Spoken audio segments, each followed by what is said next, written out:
The melodious sounds of what's considered the most wonderful time of the year. And what better way to kickstart Christmas Jamaican style than by showcasing the talent of our nation's youth. Hello and welcome to another edition of Jamaica Magazine. I'm your host, Adrian Atkinson. Our pages are packed with a number of features that are sure to inform, educate, and entertain. So stay with us.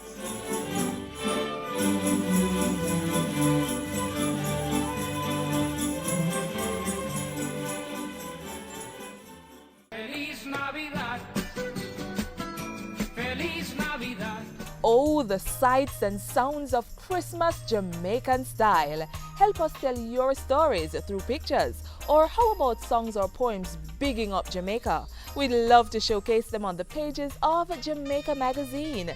Email us jamaicamagazine@jis.gov.jm and be sure to include your contact info. Let's end the year with a bang. After all, it's Jamaica 50 and Christmas time in Jamaica is the most wonderful time of the year.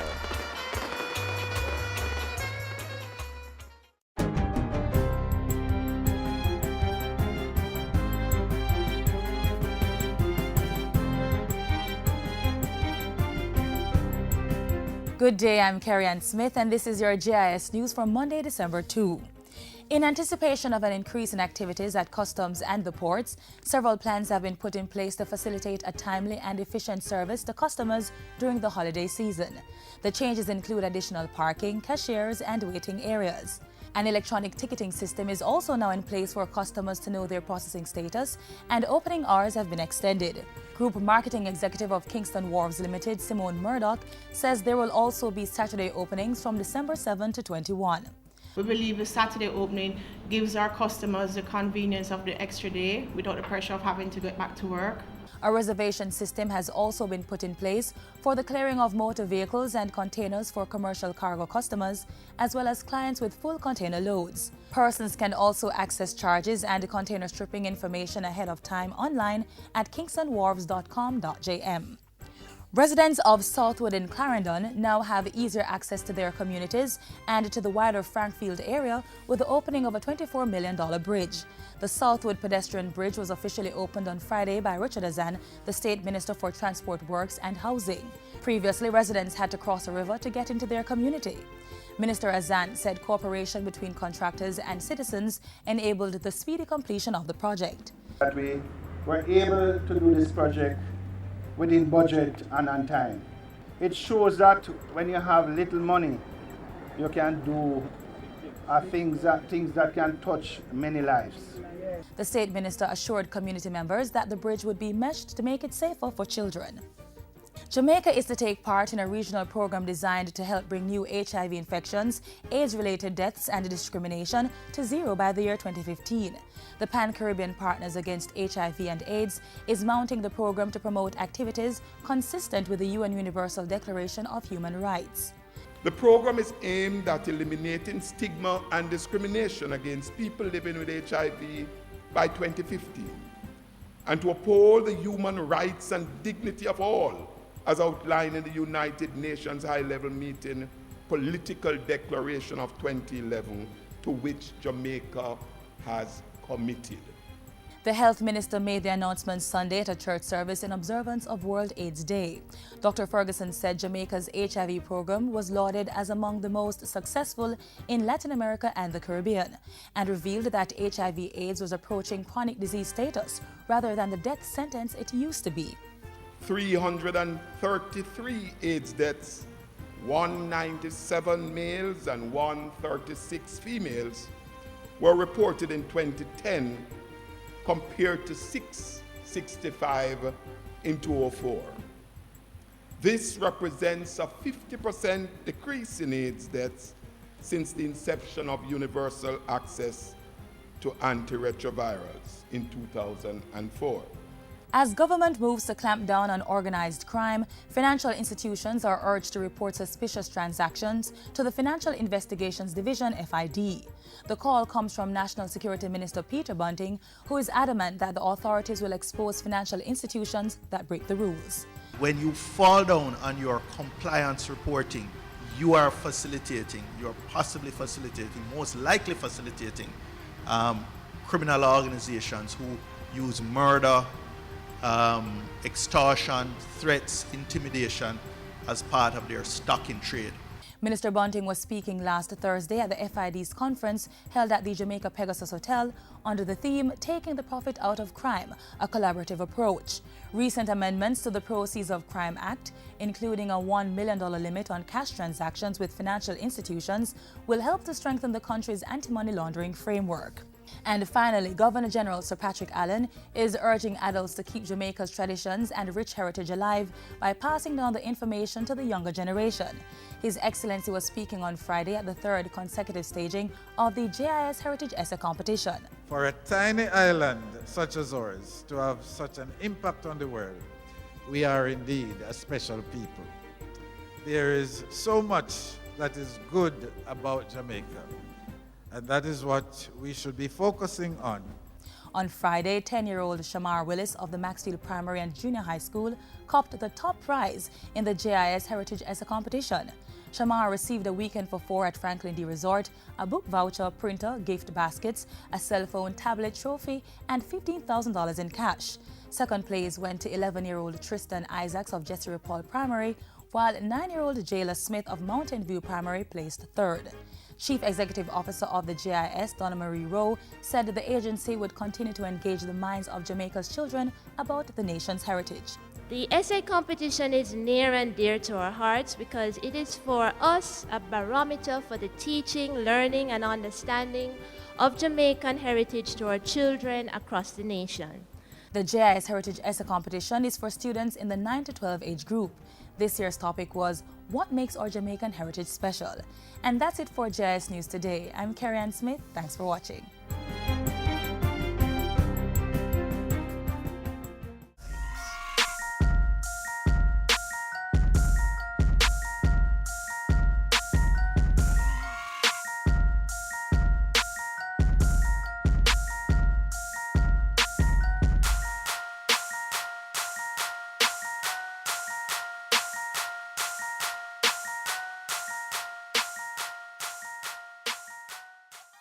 Rallying support for middle-income developing countries and encouraging greater involvement by youth in nation building were some of the activities which occupied Prime Minister Portia Simpson Miller and her team at Jamaica House this past week. A roundup of those and other engagements next.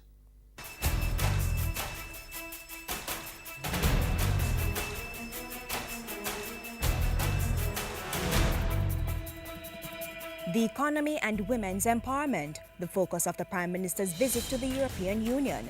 Jamaica remains open to law-abiding CARICOM citizens, and the 2013 Junior Mayors feted and encouraged. This is Jamaica House Weekly. I'm Andrea Chisholm.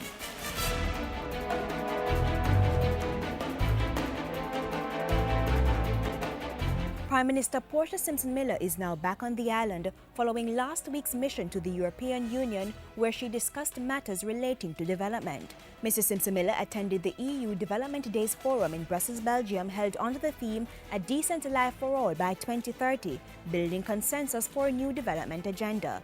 The Prime Minister used the forum to call for more attention to be paid to the unique challenges being faced by middle-income developing countries and small island developing states such as Jamaica. Noting that middle-income countries were home to the majority of the world's poor, the Prime Minister said there was a need to accelerate the development of these nations. I urge leaders at all levels to make it a priority to quickly establish a clear roadmap for agreeing on a sustainable development framework beyond the 2015 target date, as well as the action plan to support it. Prime Minister Simpson Miller also spoke at a panel discussion on women's empowerment post-2015, where she urged women not to place barriers on themselves. While pointing to women's dominance in areas such as the justice system, education and health, the Prime Minister encouraged them to effect change in their societies by becoming more involved in politics. I think part of the challenge with more women getting involved is the lack of financing, funding. The men will have their friends that will do fundraising for elections and for them to carry their organizations, while the women will not have those with the money that will be able to assist. In giving the main address to the Women's in Parliament's Global Forum on Wednesday, Mrs. Simpson-Miller called for a vow to bring about gender equality in this generation. During the gala and awards ceremony, Jamaica was recognized for its role in women empowerment. The award is given to a country that has achieved a remarkable level of representation by women in high-ranking positions in government and is based on the rankings of the World Economic Forum's Global Gender Gap Report. The Prime Minister also used her EU assignment to hold bilateral meetings with the President of the EU Commission and the EU Commissioner for Development. Before leaving the island, Prime Minister Simpson-Miller reaffirmed Jamaica's commitment to CARICOM and the agreements signed with the regional body. The Prime Minister's comments followed media reports that Jamaicans were being denied entry to some Caribbean countries. I want to assure CARICOM citizens, we will not be like others. We will treat all decent citizens coming in from CARICOM with respect and with love.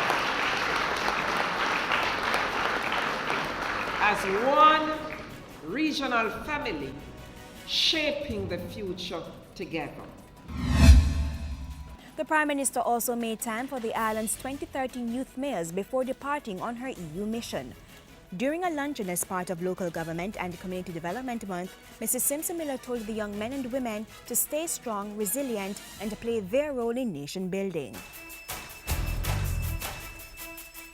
And that's where we leave you for this week's edition of Jamaica House Weekly. Join us next week for the latest out of the office of the Prime Minister.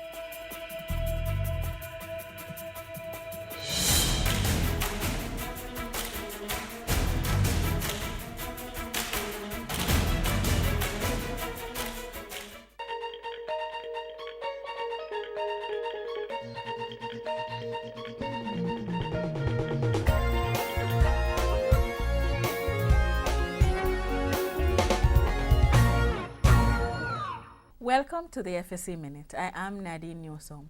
Today, we continue to explore issues related to insurance, and my guest is Rosemary Henry, Senior Director of Insurance with the FSC. Welcome to the FSC Minute, Miss Henry. Thank you, Nadine. Miss Henry, how do I verify who is a sales representative? Registered sales representatives are required to have a valid identification card or registration certificate from the FSC. Where these are not available, the sales representative should have a letter under the signature of the registrar of the FSC indicating that they have been approved and the class of business that they can sell. If you are in doubt, contact the FSC. Ms. Henry, my insurance sales representative is suggesting that I surrender an existing policy in favor of a new one. Should I do this? You should think carefully before doing this. You should ensure that you are exchanging your policy for one with additional benefit that is better suited to your current circumstances. Also keep in mind that sales representatives who suggest the person to surrender their policy and purchase a new one for the benefit of the sales representative may be guilty of an offense. These persons may also be declared not fit and proper to sell insurance business. Thank you, Ms. Henry. My guest today was Rosemary Henry, Senior Director of Insurance at the FSC. For the FSC Minute, I am Nadine Newsom.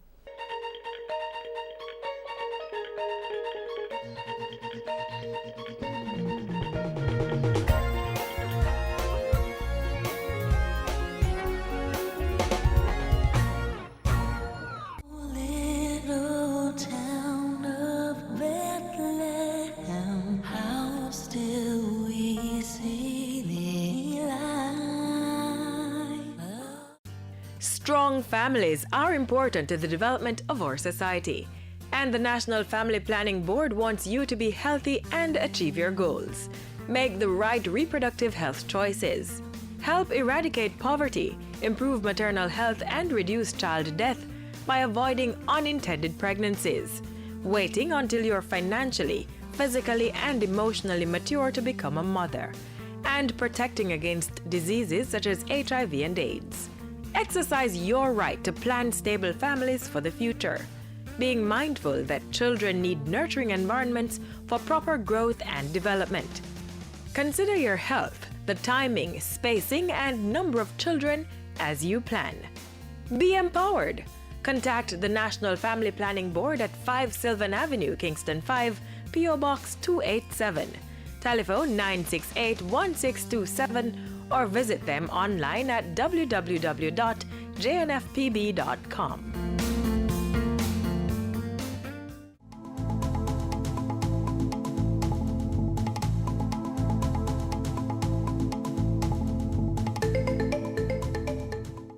As Jamaica joins the rest of the world in celebrating International Day for the Abolition of Slavery, we share a story about the island's involvement in an initiative to build a permanent memorial to honor the victims of slavery and the transatlantic slave trade at the United Nations.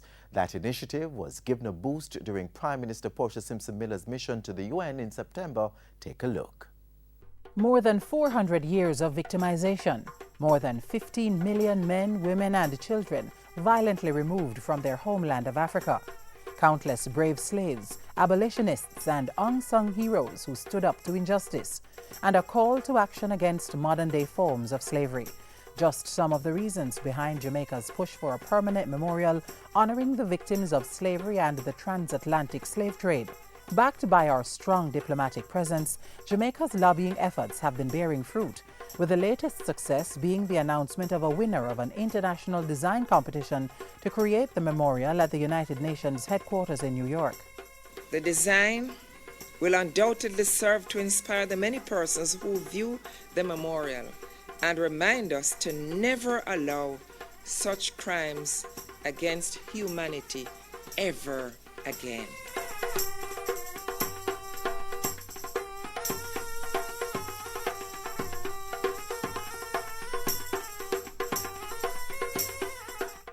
Since 2007, the Jamaican government, through its permanent representative to the UN, has been spearheading efforts to have the world acknowledge the impact of the slave trade on the peoples of African descent.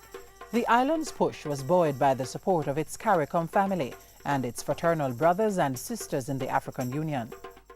We, their posterity, stand today as free and proud people as we honor their memory, for their courage, for their strength, and for their determination. Taking up the torch lit by Ambassador Stafford Neal, Ambassador Raymond Wolfe for several years worked to make the permanent memorial for victims of the transatlantic slave trade a reality. By 2009, the Permanent Memorial Committee, chaired by Ambassador Wolfe, established a trust to fund the building of the permanent memorial. The dual launch of a website and an international design competition in 2011 further catapulted the committee's efforts for the memorial to be erected. And to solidify the program, the committee has partnered with a number of organizations. They include the UN Secretary General and his team, UNESCO, the UN Department of Public Information's Remember Slavery program, and the UN Office. So many persons, institutions, and countries have bought into the idea that I believe that even more will come on board. Today, Ambassador Courtney Rattray, Jamaica's current representative to the United Nations, has been ensuring that the permanent memorial remains on the minds of the leaders of the world. And with the announcement of a winner of the international design competition, the dream is one step closer to being realized. Rodney Leon, the New York-based architect of Haitian descent with his Arc of Return, was selected as the winning designer, beating out 309 designers from 83 countries. The trust already has 1.4 of the estimated $4.5 million needed to build the permanent memorial. In the meantime, Jamaica continues to lobby other UN member states, organizations and institutions to give to such a necessary cause. Let me express appreciation to those who have made generous contributions to the Permanent Memorial Fund and remind that sustained voluntary contributions are critical to the success of the project. The permanent memorial is expected to be completed by late 2014. Jamaica continues to use its good neighbor form of foreign policy to raise awareness and spark action on some of the world's most pressing issues. And the construction of the permanent memorial honoring the victims of slavery and the transatlantic slave trade is no different, as it will provide visitors to the United Nations the chance to reflect on an important period in our shared history. We must continue to acknowledge the tragedy and consider the legacy lest we forget.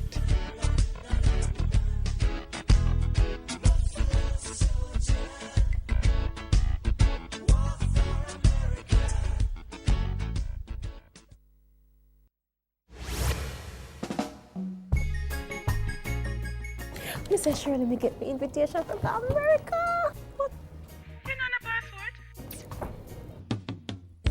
A passport is one of the most important forms of... Here at PICA, we believe in excellent customer service. So when we wanted our customers to know about us, we approached the GIS and they delivered, and we got excellent value for money. And so we encourage you to go to the GIS, a one-stop shop for media services. They have print, radio, television, and so much more.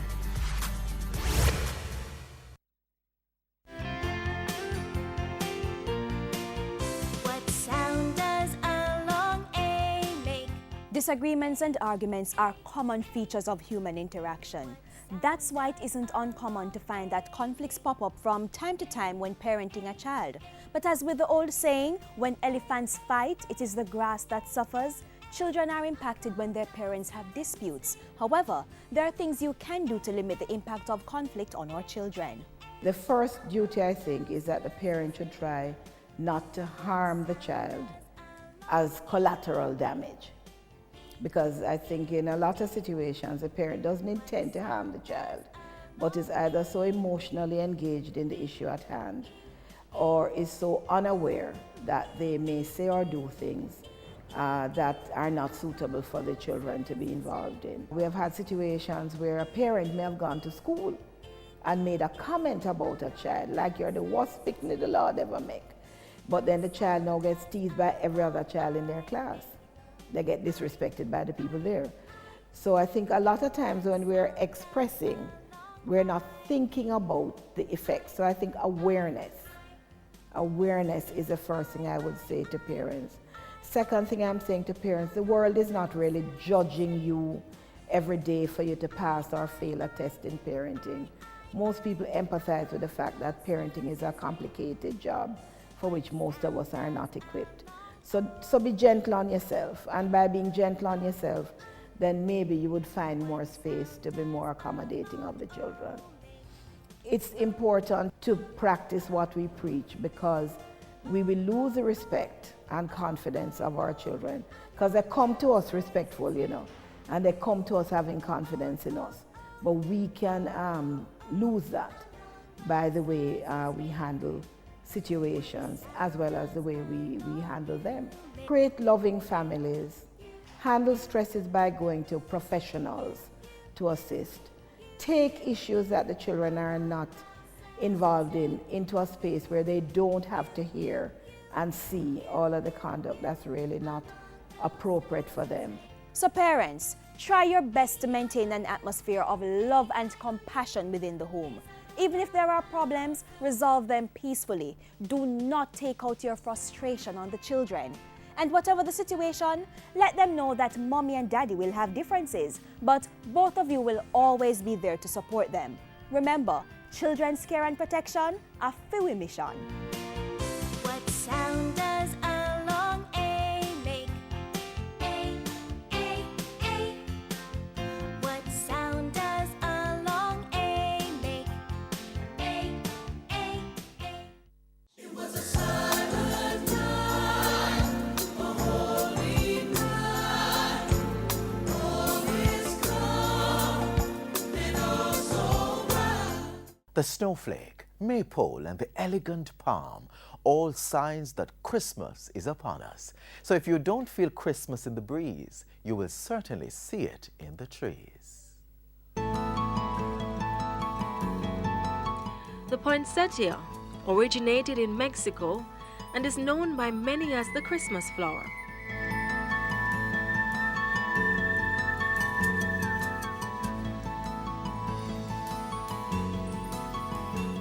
The poinsettia grows as tall as 10 to 15 feet high. The leaves are green for most of the year, but turn red near Christmas. This change in color occurs because the plant does not get as much sunlight at this time of the year.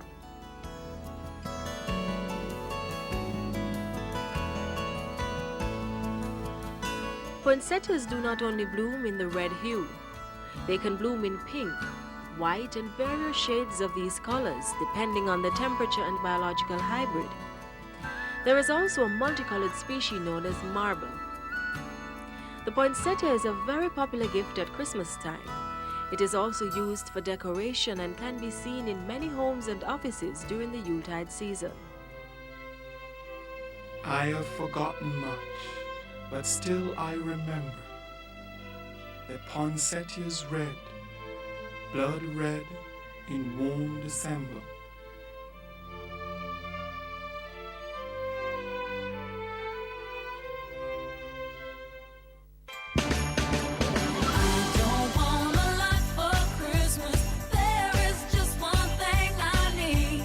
Peace, security. Let's see, Spain is also undergoing its own financial difficulties. I think that the best we can wish for is for the economic situation to come around so that things improve in general for persons in the streets, for everybody.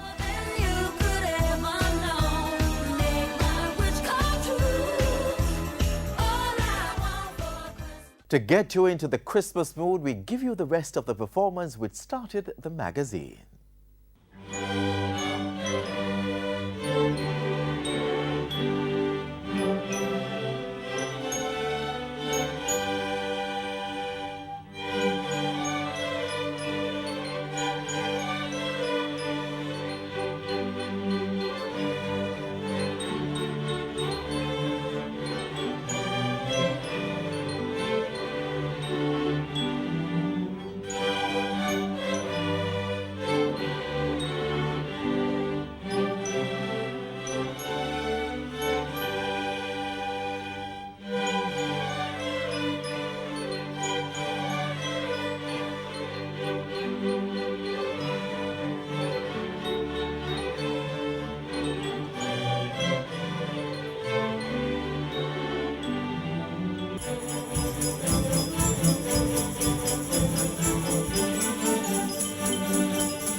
And that's how we close today's edition of Jamaica Magazine. Have comments or questions? Email us, jamaicamagazine@jis.gov.jm, or join us on Twitter @JISNews. To get to know more about our offerings and services, visit our website, jis.gov.jm. On behalf of the entire team here at the JIS, I'm Adrian Atkinson, wishing you a safe and peaceful Christmas that will spill over to the upcoming year and beyond.